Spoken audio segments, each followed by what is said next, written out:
Ready to dive into a topic that's seriously eye-opening? We're talking anemia, specifically in adolescent girls in rural India. And trust me, this isn't your typical anemia conversation. This research really flips the script on what we think we know. Exactly. We often hear about iron deficiency, but this study digs way deeper, especially in a place like rural India where resources can be limited.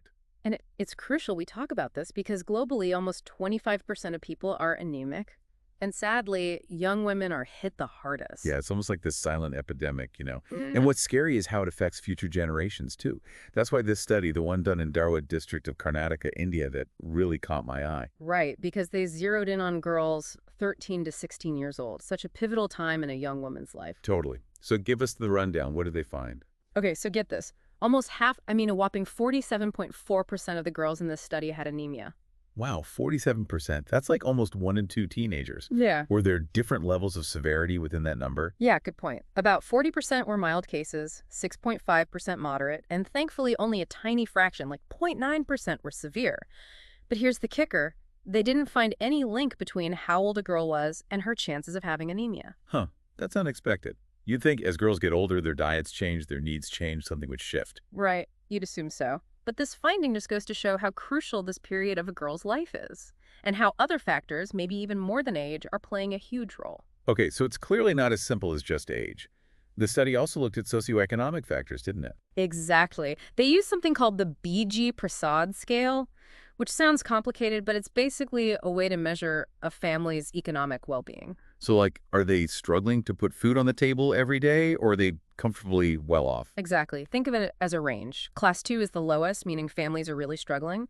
Class V is the highest, meaning more stability and resources. Gotcha. So how did anemia rates differ across those classes? And this is where it gets alarming. Over 50% of the girls in those two lowest classes, class 1 and 2, were anemic. It just shows how deeply poverty is tied to health outcomes. It's heartbreaking, really. These girls are already facing an uphill battle because of their socioeconomic background, and then anemia comes in and adds another layer of difficulty. Could even impact their education, their opportunities. Exactly. And it goes beyond just their family's current situation, too. One of the most powerful findings was about a mother's education level, believe it or not. Now that's interesting. Tell me more about that connection. They found that 61.3%, that's over half of daughters with mothers who couldn't read, also had anemia. Just shows the power of education even outside of a traditional classroom setting. Wow, that's a powerful statistic. What do you think is the reason behind that link? Well, it seems like a mother who can read is more likely to understand good nutrition, what a balanced diet really means, especially for a growing teenager. Right, they have the information to make healthy choices for their kids. Exactly. And maybe even more importantly, they might have a stronger voice in their household to make sure their daughters are actually getting those healthy foods, even if money's tight. It's amazing, isn't it, how much a mother's education can impact her daughter's health. Hmm. But let's talk about diet now.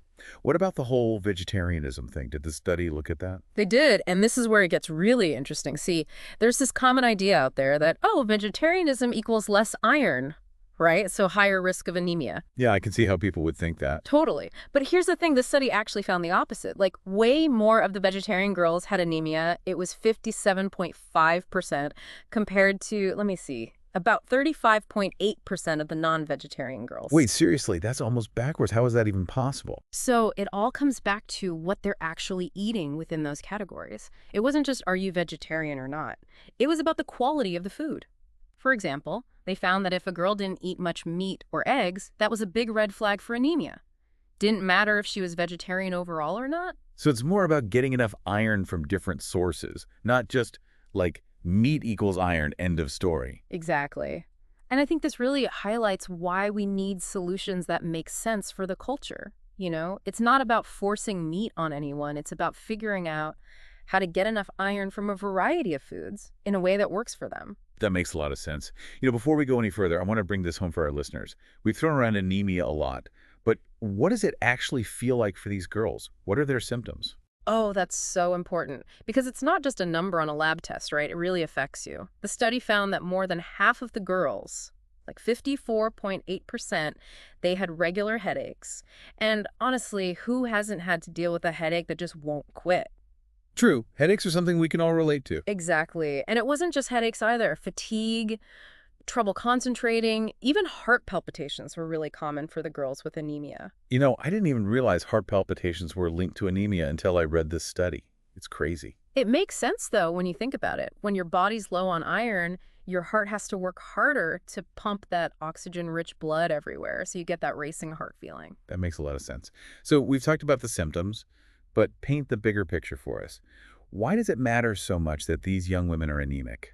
What are the long-term implications? Because we're not just talking about individual health here, and this affects entire communities, even future generations. When these girls become mothers themselves, if they're still anemic, it can cause problems during pregnancy, like their babies might be born too small. And that just keeps the cycle of health issues going. It's this vicious cycle that we have to find a way to break. Exactly. That's why it's so important to catch it early and do something about it. We can't wait until these girls are adults, or worse, pregnant, before we address this. We have to act early and break the cycle. It really highlights the urgency, doesn't it? Early intervention is key. But knowing everything we've talked about, the social factors, the economic realities, what can we actually do? What are the solutions here? That's the million-dollar question, and I wish there was a simple answer.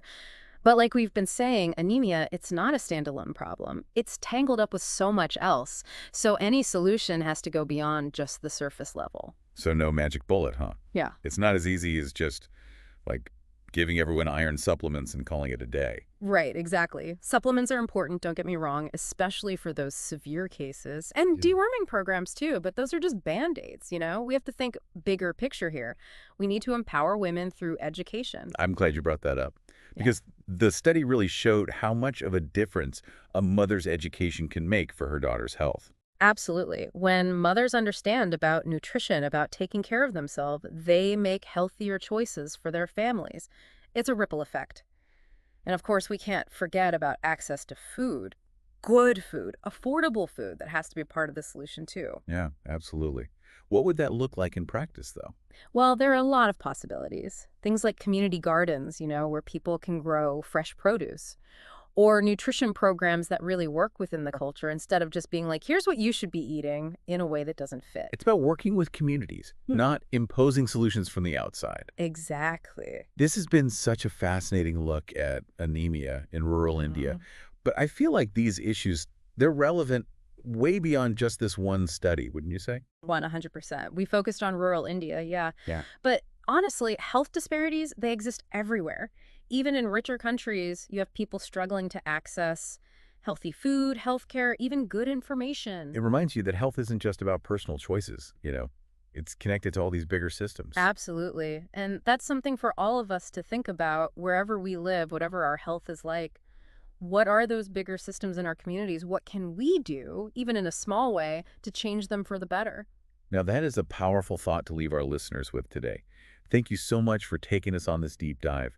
It's clear anemia is way more than just an iron deficiency. It's a reflection of these deep-rooted social issues, and we can't ignore them. We'll be back next time with another deep dive into a fascinating topic, but until then, keep those brains buzzing and never stop asking those tough questions.